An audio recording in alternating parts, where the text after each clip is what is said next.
Hello everyone, welcome to the McMaster Health Forum here at McMaster University in Hamilton, Ontario. This is our latest Queen Elizabeth Scholarship webinar and presentation by our returning scholars who went abroad visiting our partners as part of the Queen Elizabeth Scholarship Program.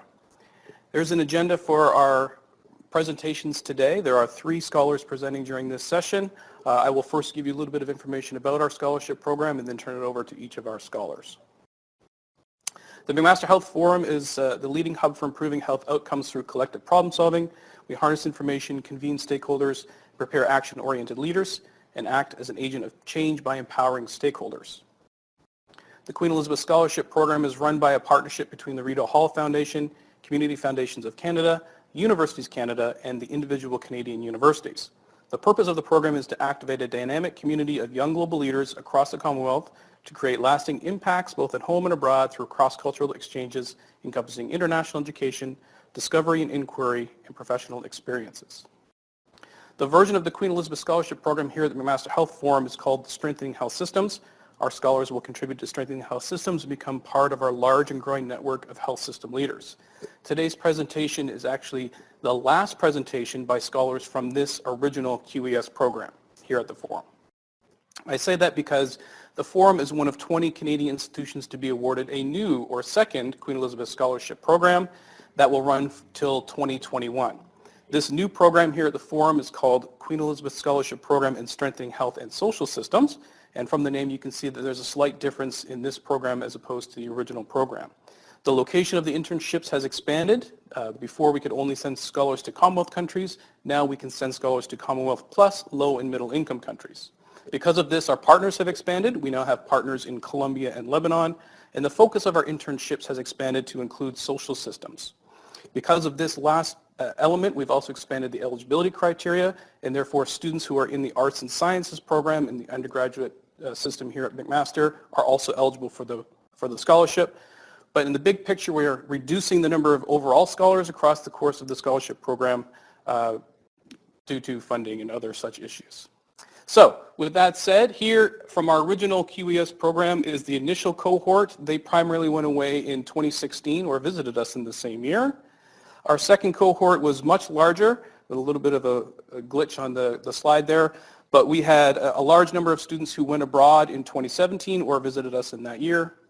And our third and final cohort, of which the scholars presenting today are a part, primarily visited us or went away in 2018. So I'm pleased to present our scholar, Kathy, who was at the time of her internship an undergraduate student in the Bachelor of Health Sciences program specializing in global health. At the time of this webinar recording, she is just finishing up in that program. She has developed diverse interests in how policy can be used to reduce poverty, engage local communities, and better the quality of direct care provided in long-term care settings. During her internship, she hoped to deepen her understanding of how rigorous research programs can inform system-level change at the intersection of environmental policy and health outcomes. Let me introduce you to Kathy.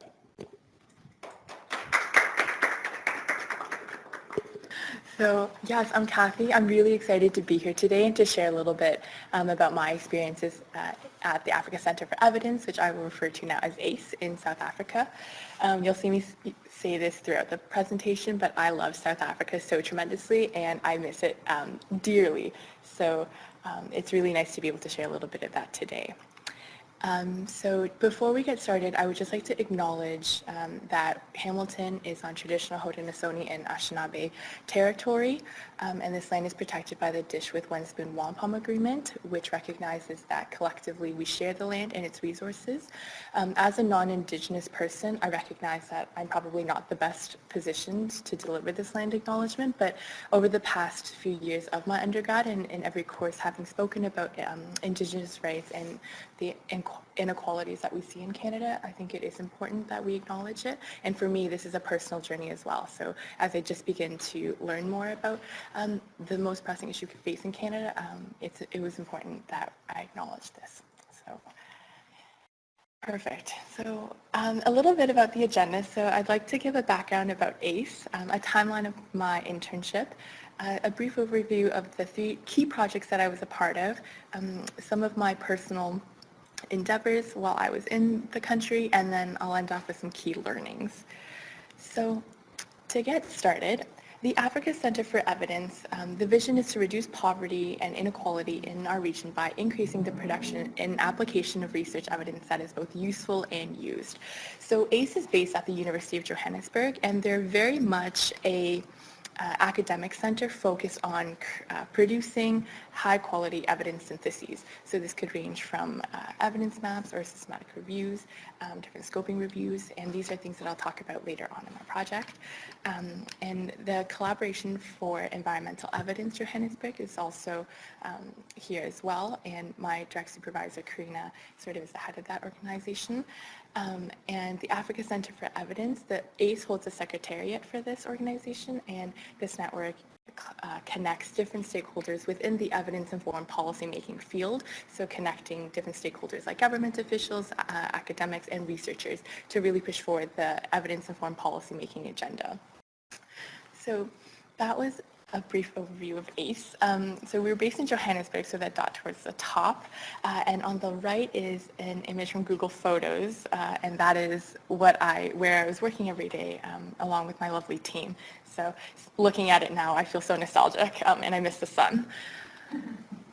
All right, so, a little bit of glitches, but so the timeline, while I was in South Africa. In September, when I got there, we were really preparing for the Evidence 2018 conference, which is a huge international conference bringing together stakeholders from across the evidence field. And as well, I was finishing off on the scoping review that Stephen Chen, a previous QE scholar at ACE, was working on.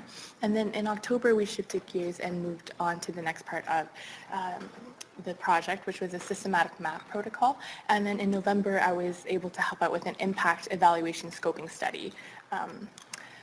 So these are a few pictures from the evidence planning meetings. So on the left there, that was in our big meeting hall, and from the left to right around the table, that's Precious, Lawrence, Promise, Zafir, who is also a Queen Elizabeth scholar and was at the forum earlier last year. That's Likwa, Saziwe, Natalie, Ruth, who's the director of ACE, wonderful, Krista, me, and then Yvonne, who is a senior specialist at ACE. And then on the right, that's a few pictures from our time at Evidence 2018, and this conference took place in Pretoria, one of the 3 capitals of South Africa. So it was lovely that there was a little bit of travel involved while I was there, so very lucky timing-wise. So these are a few pictures, additional pictures. Again, Zafir is highlighted. It was really neat to connect with a scholar who was at the forum and who was based at ACE. So I learned a lot from him and we were able to share our respective experiences. And then, unexpectedly, Dr. John Lavis, who's the director of the Health Forum, and Dr. Kaylin Moat, who's our managing director of the forum, was also at this Evidence 2018 conference. So it looks like everyone under the sun was at this conference, which is absolutely incredible to see the Health Forum in an international space. So I'm very grateful that I had the opportunity to be there for that. And so moving on into my different projects. So to give sort of an overview of how my different projects interrelated, the broader vision was to work and co-develop a responsive evidence synthesis service for South African environmental policymakers. So the goal was that eventually if government officials from the Department of Environmental Affairs, who I'll refer to now as DEA, if DEA wanted to make a policy on land degradation or water scarcity, the goal is that they'd be able to come to us and then we would be able to mobilize and find all of the best available research evidence on that topic within a South African context and then deliver that to them in order to help facilitate the best policies. And again, the overall goal would be to better the outcome and well-being of South African citizens. So that's the overall goal. And throughout this, some key points that we had to keep in mind in co-developing this service is that with any service like this, it needs to be timely. A lot of the times, policymakers are working under quite tight deadlines, and it's not very helpful if we deliver research after the decision's been made. So the timing is something to think about, as well as the transparency and systematic nature of how we collect the evidence. These are all things from a methodological point of view that it's very important to keep in mind as we were developing the service. And so the scoping review and systematic map were two of the 3 projects that I was working on. And the number 3 and 4, the user perspective survey, that's going to be done in the near future, as well as the pilot.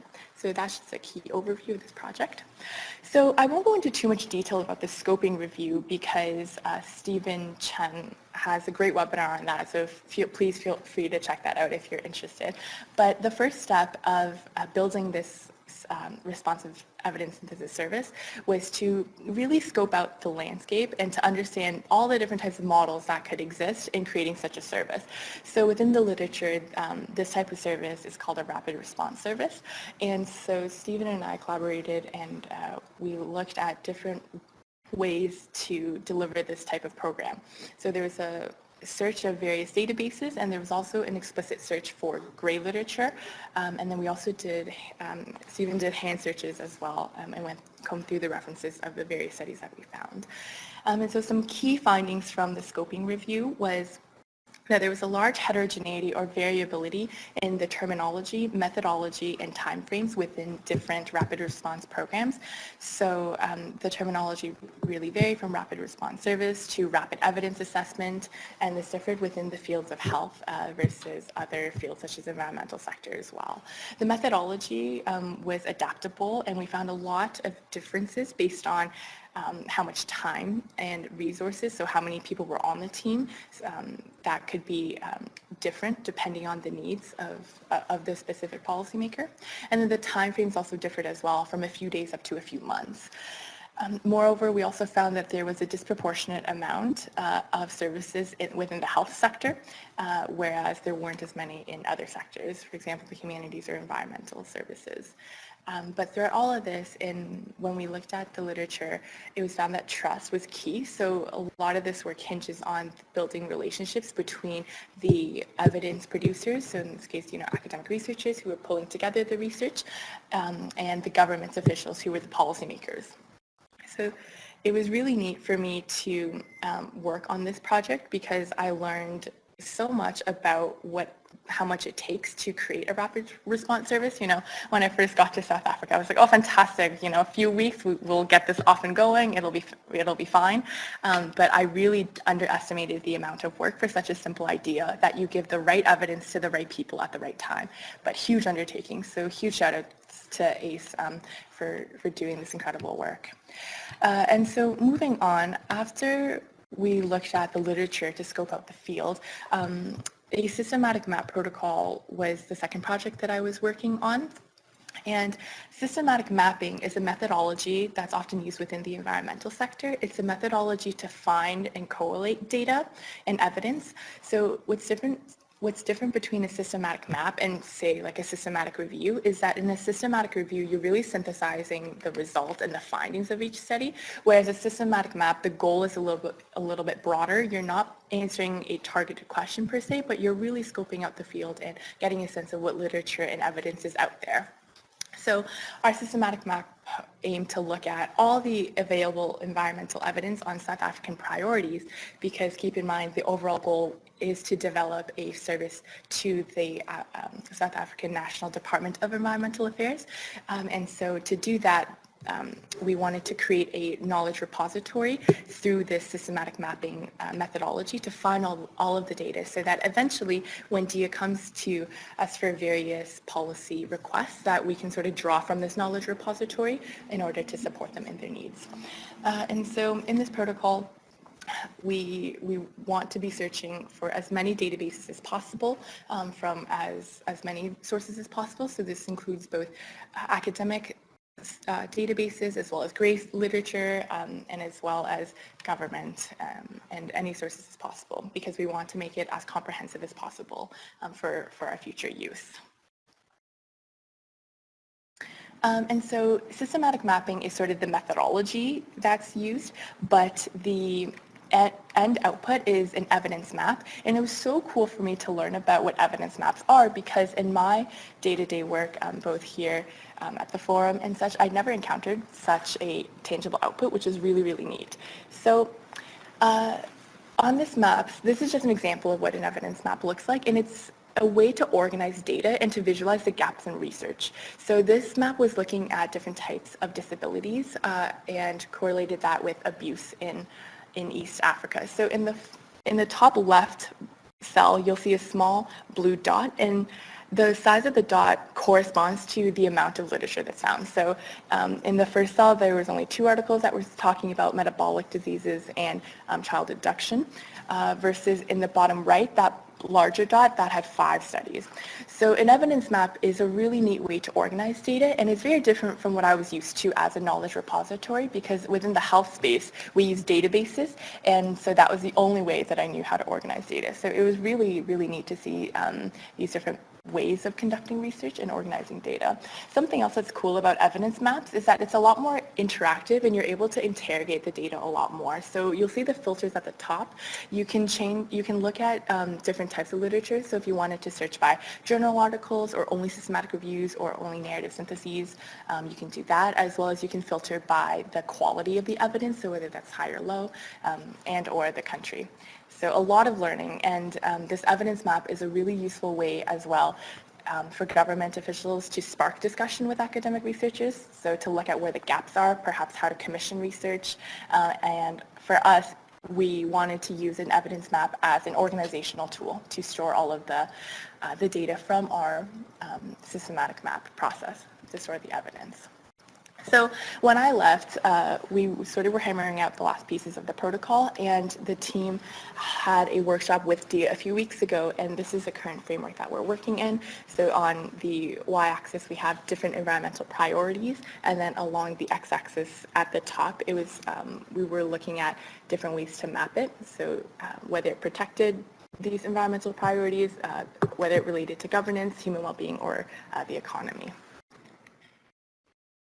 Yeah, so this is just a brief overview of the timeline. So moving forward, it's very much about conducting the searches and then finalizing the evidence map.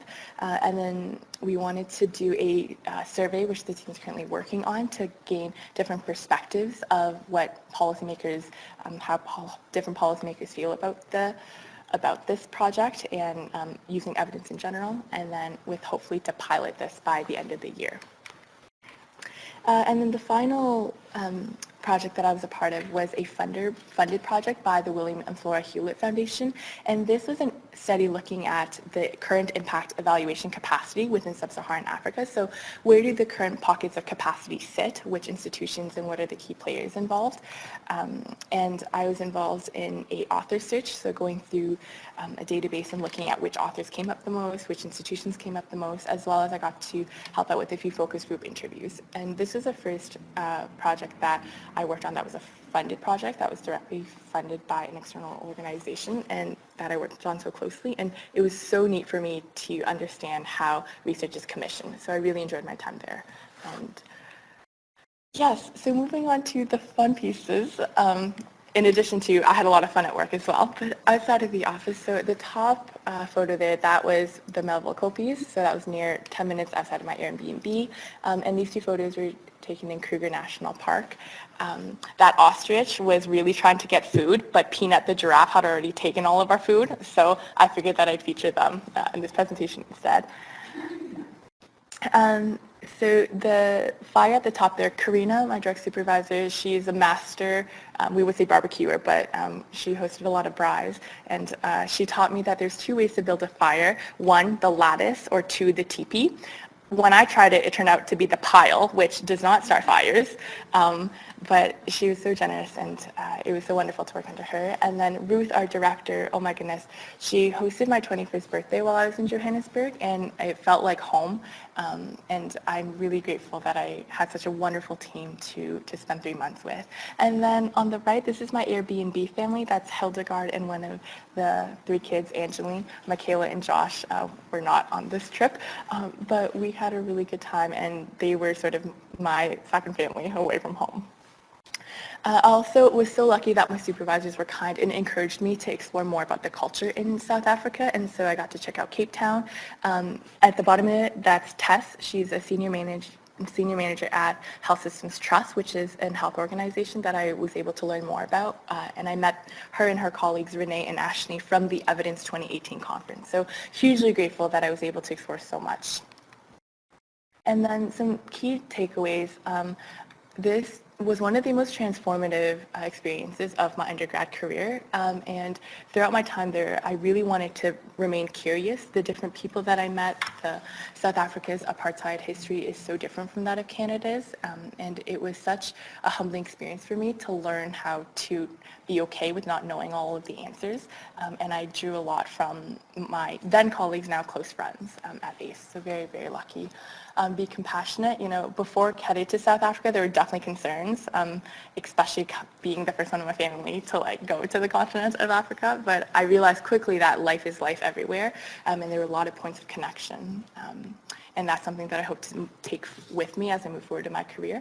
And then the last piece is about just practicing gratitude. Every day that I was there, I recognized that it was such a privilege, and I was only there for 90 days, and I just scratched the surface of what I could have learned.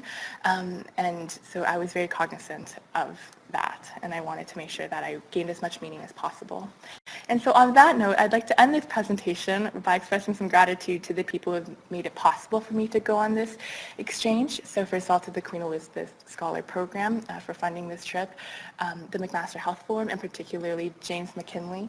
There's so much work that goes into this scholarship that people don't see, that's not as sexy. So thank you so much for supporting me and the other scholars before, during, and after the trip. Truly, thank you. And to John for setting up this program.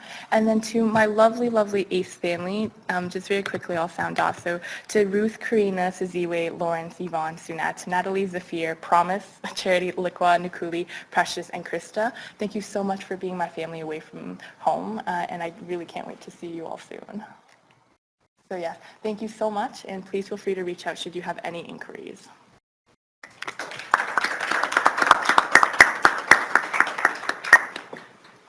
Thanks everyone for joining us today for our latest Queen Elizabeth Scholarship webinar. There's some links on the screen there. I'm going to ask that you take a look at those when you have the time. That first link, if you have any interest in our new Queen Elizabeth Scholarship Program, please visit that link. It has all of the information about the program and how to apply.